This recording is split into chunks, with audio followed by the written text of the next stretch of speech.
한덕수 총리가 생각이 나는 거예요. 왜냐하면 한덕수 총리도 지금 탄핵 소추돼서 직무가 정지되어 있는 거 아니겠습니까? 한덕수 총리에 대해서는 언제 탄핵이 됐는가? 2024년 작년 12월 26일에 탄핵소추안이 제안이 됐고 탄핵소추가 표결이 된 게 12월 27일이에요. 그런데 한덕수에 대한 탄핵소추 사유는 그야말로 개판이에요. 그야말로 개판. 그래서 탄핵소추 사유가 뭐냐? 김건희 특검법 등에 대해서 거부권을 행사했다가 아니고 김건희 특검법에 대해서 윤석열 대통령이 거부권 행사한 걸 건의했다. 야. 그게 탄핵 사유라는 겁니다. 두 번째는 뭐냐면 윤석열 대통령이 계엄하고 내란을 저질렀는데 거기에 대해서 공모했거나 묵인 또는 방조했다는 거예요. 세 번째는 뭐냐면은 그 다음에 윤 대통령 이제 계엄한 다음에 그때 그냥 그 되치기 당해가지고 제가 뒤치기라고 하니까 되치기라고 정확히 말씀해 주셨어요. 되치기 당해가지고 잠깐 어떤 게 있었습니까? 한덕수, 한동훈 공동 국정 운영 체제 하겠다. 그거는 3.1천하도 아니었죠. 그것도 그런 게 있었는데 그렇게 한한 공동 국정 운영 체제를 획책한 게 그게 탄핵 사유다 이거고, 그 다음에 내란 상설 특검을 임명하지 않았다. 이것도 탄핵 그 사유고, 결정적인 건 뭐냐면 지금 네 가지를 말씀드린 겁니다. 그런데 네 가지 다 그냥 그냥 의미 없는 거고, 결정적으로 뭐다? 헌법재판관 3명을 마은혁 포함해가지고 정계선, 조한창, 마은혁을 임명해야 되는데 그거를 임명하지 않았기 때문에 나 화가 난다 해가지고 맛 좀 봐라 그래가지고 탄핵이다 이렇게 하는 게 한덕수 탄핵 아니었습니까? 이 탄핵소추 사유가 말이 안 된다라고 하는 게 이 탄핵소추 사유가 짬뽕이 돼서 그래요. 다시 한번 제가 말씀드리겠습니다. 김건희 특검법 거부권 행사 건의한 것이 탄핵 사유다. 이거는 대통령 권한 대행으로서 한 겁니까? 총리로서 한 겁니까? 총리로서 한 거예요. 그때는 윤석열 대통령이 있을 때였으니까, 직무정지가 되기 전이었으니까. 그 다음에 윤석열 대통령 계엄 내란 공모 묵인 방조, 이거는 총리 때 하는 겁니까? 대통령 권한 대행 때 하는 겁니까? 윤석열 대통령이 계엄했을 때, 계엄하고 난 다음에 그 탄핵 소추가 돼가지고 권한 정지가 된 거는 12월 14일이니까 당신 왜 12월 밤에 윤석열 대통령하고 계엄하고 내란 공모하고 묵인하고 그랬어? 이거니까 이것도 총리 때란 말이에요. 그 다음에 한덕수, 한동훈 공동 국정 운영 체제, 이거는 총리 때입니까? 대통령 권한 대행 때입니까? 이것도 총리 때란 말이에요. 왜냐하면 그 다음에 12월 14일부터 윤석열 대통령 권한이 정지가 됐지, 그 전에는 자제하고 있었지만 대통령 그 권한을 행사하는 대통령은 윤석열이었단 말이죠. 그러니까 1번, 2번, 3번은 총리 때 사유고, 4번 내란 상설 특검 임명, 5번 헌법재판관 임명 거부, 이거는 12월 14일 이후에 윤석열 대통령이 직무가 정지돼서 한덕수 총리가 대통령 권한 대행된 그 이후의 일이었단 말이죠. 아니 탄핵소추 사유를 써도 총리 때면 총리 때, 권한대행일 때면 권한대행일 때 나눠가지고 해야지, 하다못해 이거를 짬뽕하면 이게 말이 되는 겁니까? 이렇게 개판이었던 거예요. 그래가지고 어쨌든 한덕수 탄핵소추 할 때 몇 명이 그 찬성표 던졌습니까? 그 300명 중에 딱 192명만 들어갔어요. 그래가지고 192명이 만장일치로 그 다 가결을 갖다가 했어요. 그럼 몇 표 나왔다는 겁니까? 192표. 그러면 한덕수 대행에 대해서 그 탄핵소추가 되는 게 맞는 겁니까? 틀린 겁니까? 제가 봤을 때는요, 1번, 2번, 3번 관련해서는 총리로서 하는 거니까 한덕수는 총리가 아니야. 그 직무가 정지가 되는 거야. 하지만 4번, 5번은 명백하게 대통령 권한 대행일 때니까 그거는 200석이 필요한 거예요. 결론은 뭐다? 한덕수에 대한 탄핵소추는 무효란 이야기예요. 말이 안 된다는 이야기예요. 적법하지가 않다는 이야기예요. 그러니까 그래가지고 한덕수 총리에 대해서 변론 준비 기일이 언제 있었느냐? 12월 27일에 표결이 되고, 변론 준비 기일이 그 사진 같은 거 있으면 좀 띄워봐 주세요. 1월 13일하고 2월 5일하고 변론 준비 기일, 저기 1월 13일로 되어 있죠. 저 때가 1차 변론 준비 기일이었고, 그 다음에 2월 5일에 2차 변론 준비 기일도 있었는데, 그런데 이렇게 다 쓸데없는 이야기 했어요. 그리고 난 다음에 2월 19일에 한덕수에 대한 그 탄핵 심의 절차가 변론이 딱 한 번 있었는데 변론 종결됐어요. 누구랑 똑같습니까? 최재해 감사원장하고 똑같아. 최재해 감사원장하고 차이점 딱 하나. 변론 준비 기일이 한덕수는 2번, 최재해는 3번. 변론 기일 한 번 하고 변론 종결한 거 똑같아. 그 다음에 날짜는 어떻습니까? 2월 12일에는 최재해에 대해서 변론 종결했고 한덕수 변론 종결은 2월 19일이었어요. 그러니까 제가 어떤 생각이 드냐면 3월 13일에 선고했단 말이에요. 2월 12일에 종결하고 3월 13일에 선고를 했어. 감사원장은. 그러면은 한덕수 총리는 최재해보다 일주일 뒤인 2월 19일에 변론 종결했어요. 그럼 선고 언제 하나? 마찬가지로 일주일 뒤면 언제입니까? 3월 20일. 그래서 저는 3월 20일 목요일입니다. 그때 선고할래나? 다음 주에 선고할래나? 어쨌든 그런 생각이 들어요. 왜냐하면 2월 10일, 3월 13일, 2월 19일, 3월 20일. 아니 그게 뭐지? 그걸 뭐라고 하지? 어쨌든 숫자적으로 딱 따지면 이렇게 되니까. 그런데 제가 봤을 때는요. 한덕수 총리에 대해서 쉽게 이거는 무지하게 쉬운 거 아닙니까? 제가 봤을 때 한덕수 총리에 대해서는 그 탄핵 심리가 어떻게 돼야 되냐? 각하돼야 돼요. 각하. 왜냐하면 192석이니까 이거는 200석이니까 헌법재판소법 주의회가 있단 말이에요. 거기에 보면 분이 누굽니까? 고대 로스쿨 교수인데 검사하다가 헌법연구관이 되셨던 분이에요. 검사하다가 검사가 끝발 있습니까? 그것도 옛날 검사, 지금 검사 말고 옛날에 검사 끝발 좋을 때 뭐 80년대가 뭐 그때 검사하셨던 분이 90년대 초반인데 그분이 90년대만 해도 검사 끝발 좋았단 말이에요. 그러니까 그 끝발 좋은 검사를 그만두고 나는 학문에 정진하고 싶어. 헌법에 정진하고 싶어. 그래가지고 헌법연구관 되지 않았습니까? 그래가지고 검사 때려치고 헌법연구관 됐어요. 그래가지고 그 헌법연구관 하고 있는데 어떤 일이 벌어졌습니까? 노무현 대통령 탄핵됐었잖아요. 탄핵 소추됐잖아요. 그 김하열 교수라고 제가 옛날에 말씀드렸습니다. 그래서 이분이 그 남부지청 검사 초임이 남부지청이면요 검찰 임관 성적도 거의 그 최상위권이었다는 이야기거든요. 그런데 남부지청 그 좋은 자리를 딱 1년 하고 93년부터 2008년까지 15년 동안 헌법연구관 하셨던 분이에요. 그리고 난 다음에 그 기간 동안에 뭐가 있었냐? 노무현 대통령 탄핵 있지 않았습니까? 그래가지고 탄핵이 중요한 거고 탄핵에 꽂혀가지고 대한민국에서 거의 유일하게 탄핵 관련해가지고 박사학위 논문 써가지고 박사 받고 그래서 지금 고대 로스쿨 교수하고 있는 분이 김하열 교수인데 헌법연구원장도 하고 이분이 뭐라고 그랬느냐? 뭐 당연한 거죠.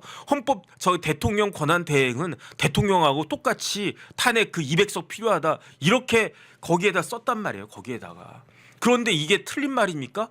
그러니까 이걸 갖다가 당연히 해야지. 근데 헌법재판관들이 머리가 좋은 분들이니까 한덕수에 대해서 탄핵이 각하가 되면 어떤 일이 벌어질까? 그게 후폭풍이 두려운 거예요. 유니바비맘 선생님 감사드립니다. 첫 번째 후폭풍은 뭐냐? 이거는 각하란 말이죠. 192석. 기각이 아니에요. 기각이 아니고 각하야. 각하라고 하는 거는 원천무효야. 그러면 어떤 이야기가 나올 수 있습니까? 한덕수는 탄핵되지 말았어야 되는 거예요. 기각도 아니에요. 기각도. 아예 그냥 형식적으로 말도 안 된다. 그렇게 되면 어떻게 되는 겁니까? 최상목이 한 여러 가지 행위들이 적법성이 이게 맞는 것인가? 최상목이 한 행위가 적법한 것인가? 여기에 대해서 논란이 있을 수 있다는 거죠. 그러면 어떤 논란이 있을 수 있습니까? 다른 거 다 빼고 이거는 정계선하고 조한창을 헌법재판관으로 임명한 것이 이게 맞는 것이냐? 여기에 대해서 사람들의 의문이 막 생길 수 있다는 이야기예요. 아니 200석이 필요한데 쉽게 말하면 제가 예컨대 사법시험에 합격하려면 200점을 받아야 되는데 192점 받았단 말이에요. 그러면서 이제 슬쩍 한 다음에 그냥 나 사법연수원 다닌다 그러면서 나 변호사다 이러고 있는 거예요. 그럼 뭡니까? 그러면 원천적으로 무효잖아. 200점이 넘어야 되는데 그게 안 됐으니까. 그럼 어떻게 되는 겁니까? 그건 다 무효인 거지. 그럼 뭐 제가 변호사로서 아스트로 김 선생님 감사드립니다. 이것저것 막 했다. 그게 변호사로서 한 게 그게 제대로 된 겁니까? 아니다라고 하는 물론 거기에 대해서 반대 논리도 있고 뭐 사실의 규범적 효력 뭐 이런저런 이론들도 있는데 어쨌든 그러한 막 이야기들이 막 그게 막 이렇게 그 논란이 되지 않겠습니까? 그러면 지금 중요한 건 뭐냐면은 민주당 입장에서 지금 중요한 거는 마흔역을 빨리 임명해야 하는 거잖아요. 그런데 만약에 한덕수가 탄핵이 각하가 되거나 기각이 되고 명문희 선생님 감사드립니다. 그리고 난 그렇게 되면은 지금 마흔역이 지금 문제가 아니야. 정계선이 문제인 거야. 아니 정계선이 임명된 게 그게 맞는 건가? 조한창 포함해가지고 그러면 이게 재판이 윤석열 대통령에 대한 탄핵 심리가 맞는 건가? 이거 다시 한번 봐야 되는 거 아닌가? 이런 이야기가 막 나오면 지금 민주당 입장에서는 우원식부터 시작해가지고 빨리 마흔역 임명하라 최상목 임명하라 아니면 너도 탄핵이다 막 이러고 있는데 한덕수가 짜잔하고 돌아온 짱구처럼 돌아온 덕수 해가지고 딱 들어오면 그러면 완전히 이게 파토가 되는 거 아니겠습니까? 그렇게 되면은 그런 것들이 두려워가지고 이거를 한덕수에 대해서 지금 그 선고를 못 하고 있는 것이 아닌가? 두 번째는 제가 헌법 주석서 맨 마지막에 보내드린 거 있잖아요. 그것 좀 잠깐만 띄워봐 주세요. 헌법 84조가 문제가 되는 거예요. 자홍님 감사드립니다. 저거를 누가 썼느냐? 홍대 법대에 장용근 교수가 썼어요. 쭉 보면은 저 책이 무슨 책이냐? 헌법 주석서예요. 주석 헌법 넘버 3예요. 주석 헌법이 1권, 2권, 3권, 4권까지 있는데 헌법 84조 해당되는 부분은 주석 헌법의 3권에 있는 거예요. 헌법 주석서 저거를 누가 만들었느냐? 법제처에서 만든 거예요. 대한민국의 법제처에서 펴낸 헌법 주석서란 말이에요.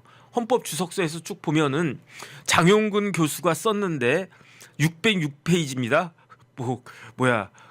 어쨌든 606페이지 606이라고 저기 쓰여져 있죠. 주석 헌법 3권의 606페이지에 어떻게 써 있는가? 헌법 제84조에서 말하는 형사상의 소추는 뭐를 의미한다? 기소를 의미한다. 그런데 완벽하신 퍼펙트하신 5점이 없는 95점짜리 이재명 대표님 뭐라고 말씀하셨습니까? 저 형사상의 소추는 헌법 84조에서 말하는 형사상의 소추는 뭘 의미한다? 기소 플러스 재판 진행 공소 유지를 의미한다. 그렇기 때문에 내가 대통령 되면 재판은 싸그리 중지된다라고 이재명 선생은 말씀하셨지만 대한민국 법제처에서 펴낸 주석 헌법서에 보면은 어떻게 되어 있느냐? 헌법 84조에서 말하는 형사상 소추는 기소이다, 기소. 그러니까 그 말은 뭐다? 재판은 쭉 진행되는 거다. 제가 저거 찾았단 말이에요. 잘했죠? 그러니까 뭐랑 똑같습니까? 만약에 이제 200석이 기준이다라고 하는 거는 뭘 근거로 한 거니까 어떤 그 가장 그 근거가 되는 그 교과서가 어떤 겁니까? 헌법재판소법 주석서예요. 거기에 대통령 권한대행도 200석이다. 그거를 인용해가지고 200석이 안 되기 때문에 192석으로 대통령 권한대행에 대해서 탄핵소추를 했다라고 하는 거는 원천무효이기 때문에 각하다. 이렇게 되면 그러면 똑같은 헌법 주석서의 헌법 84조의 소추는 기소를 의미한 것이다라고 하면 마찬가지 그 레벨 아니겠습니까? 헌법 주석서가 더 높죠. 법제처에서 만든 거니까. 물론 이것도 헌법연구원에서 만든 거니까 굉장히 권위가 있는 책들인데 그러니까 만약에 헌법재판소법 주석서 규정에 따라 가지고 200석이 맞다라고 결론을 내리면 헌법 주석서에 따라 가지고 헌법 84조 소추는 기소다라고 한 것도 똑같은 그 권위를 가지고 거기에 따라야 되는 거 아니냐? 이런 이야기가 나올 수밖에 없으니까. 그러니까 이런 것 때문에 제가 봤을 때 헌법재판소에서는 이러지도 못하고 저러지도 못하고 그러고 있는 것이 아닌가? 저는 그런 생각이 들어가지고 과연 한덕수 총리에 대해서 탄핵 선고가 언제 나올 것인가? 다음 주 목요일쯤 나오면 딱 좋겠다. 그 생각이 들고 그러면 또 숫자를 맞춰봤어요. 2월 12일 날 3월 13일 2월 14일 날 변론 종결하고 3월 13일에 선고가 됐어요. 그러면 2월 19일에 변론 종결했으니까 3월 22일에 나온다고 치고 그러면 윤석열 대통령에 대한 탄핵 심리는 변론 종결이 언제 됐습니까? 2월 25일 날 됐다고요. 그러니까 12가 13, 19가 20, 25는 며칠이 되겠을까요? 25는 며칠이 되느냐? 3월 26일이 되는 거예요. 그래가지고 야 그러면 3월 26일에 헌법재판소에서 윤석열 대통령 선고를 딱 했는데 그날 이재명 대표에 대해서는 뭐 징역 1년 그대로 나오고 윤석열 대통령에 대해서는 탄핵이 각하다 이렇게 딱 나오고 그러면 대한민국 뒤집어지겠네. 어쨌든 그런 생각이 듭니다. 그래서 일단은 헌법재판소는요 그렇게 비겁하게 굴지 말고 정정당당하게 제가 계속 말씀드리지 않습니까? 헌법재판관들은요 장관급이에요. 대한민국 법관 중에서는 넘버 원이에요. 그 정도 출세했으면 됐지 뭘 더 바랍니까? 자기 양심대로 정확하게 법대로 좀 하세요. 그러면은 저기 한덕수 그거 뭐 하는 게 어렵습니까? 그것도 못한 사람들이 무슨 엄마가 좋아 아빠가 좋아 그거 뭐 어렵습니까? 엄마가 더 좋지? 아 그것처럼 그 뭐 이게 뭐 그 뭐 대단한 시험 문제도 아니고 그러니까 이거 빨리 결론을 갖다가 내라 이 말이지. 이거는 로스쿨생한테 문제를 갖다가 냈는데 예컨대 헌법재판관들이 어디 뭐 교수가 됐단 말이에요. 교수가 됐는데 저기 무슨 뭐 어디 무슨 로스쿨 교수가 됐단 말이에요. 그런데 그 로스쿨 문제를 딱 내는 거야. 그 대통령 권한대행 국무총리 그 탄핵소추 그 정족수는 몇 석인지 그 밝히고 거기에 대한 논거를 갖다가 주시오. 이걸 갖다가 들고 끙끙끙 하면 저런 애가 어떻게 로스쿨 들어왔냐? 아무리 우리 로스쿨이 듣보잡 로스쿨이라고 하더라도 저런 애까지 들어오나 자괴감 든다 이러지 않겠습니까? 대한민국 헌법재판관이 151석인지 200석인지 똥오줌도 구별하지 못하는 분들이 저렇게 앉아있다라고 하는 것에 대해서 법률가의 한 사람으로서 자괴감 듭니다. 그러니까 한덕수 총리에 대해서 빨리 선고를 갖다가 내리고 어쨌든 오늘은 감사원장, 검사, 중앙지검장 이런 사람들에 대해서 팔대빵 한 거 저는 굉장히 잘했다고 간만에 헌법재판관님들 이렇게 그 뭐 제가 뭐 칭찬할 건 아니지 저보다 훨씬 높으신 분들이니까 감사드리는데 한덕수에 대해서 좀 빨리 하고요. 그 다음에 윤석열 대통령에 대해서도 제대로 좀 해주세요. 그건 뭐다? 계속 허영 교수님 팔 수밖에 없는데 허영 교수님 말씀이 의미가 있는 것이고 무게가 있는 것이 아닌가 저는 개인적으로 그런 생각을 합니다.